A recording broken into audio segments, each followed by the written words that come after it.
Greetings, dear professor. My name is Brian Polanco, and in this presentation, I'm sharing insights from two awesome English teachers.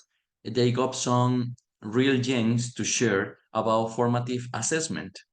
Imagine a classroom where every question, every activity, and every interaction serve a greater purpose beyond just grades and scores.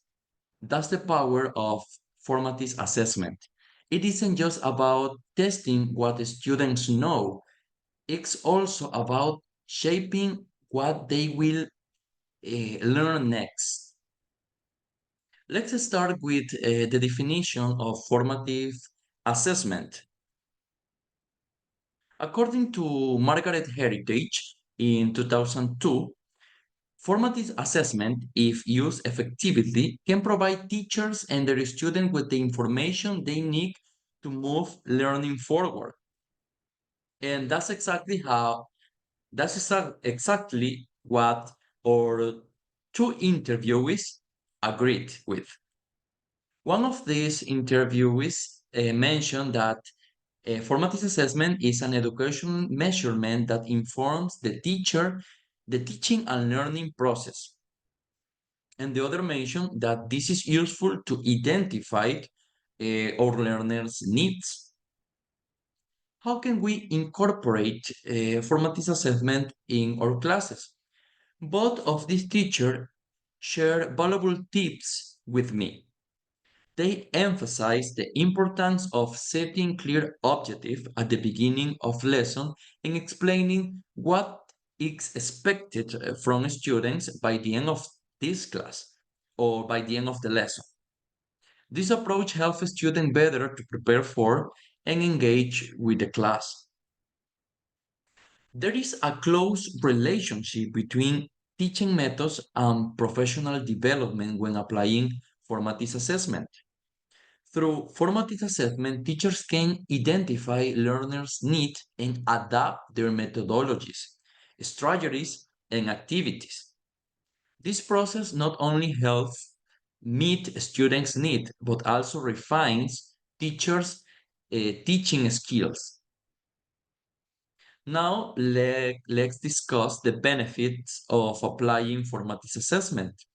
One of our interviewees mentioned that she observed changes in student engagement and motivation of resulting of using formative assessment practices. The other teacher mentioned that other benefit from applying this is that her students feel more relaxed, more confident, and feel less nervous. Now let's move on to feedback. In the book Enhancing Learning Through Formative Assessment and Feedback, the authors Irons and Elkington in 2022 state that feedback is not isolated from assessment. In fact, they're interconnected. And both interviewees highlight that the important or pivotal role of feedback in the assessment progress is to understand uh, student learning development and adjust a strategy to build confidence and motivation. Meanwhile, interviewee two discuss the use of rubrics and correction methods to provide feedback on students' presentations and written work. These examples underscore how feedback plays an important role in guiding students' progress and refining or teaching skills. Of course, using formative assessment can be challenging, but this teacher found ways to deal with these challenges. For example, the interview one have trouble in finding good resources for her students. How she dealt with this? Well, she spent a lot of time uh, online until she finds helpful information. And the interviewee too mentioned a problem that almost every teacher that works in a public school has. Um, that school or her school has few tech tools. So she used other ways to help students to learn without these online tools or apps or platforms.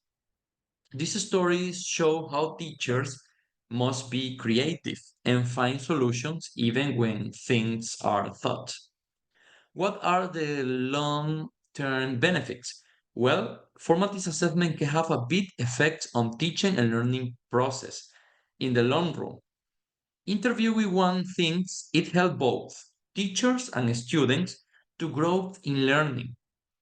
Interviewee two says it teaches students not only facts, but also to reach their learning goals.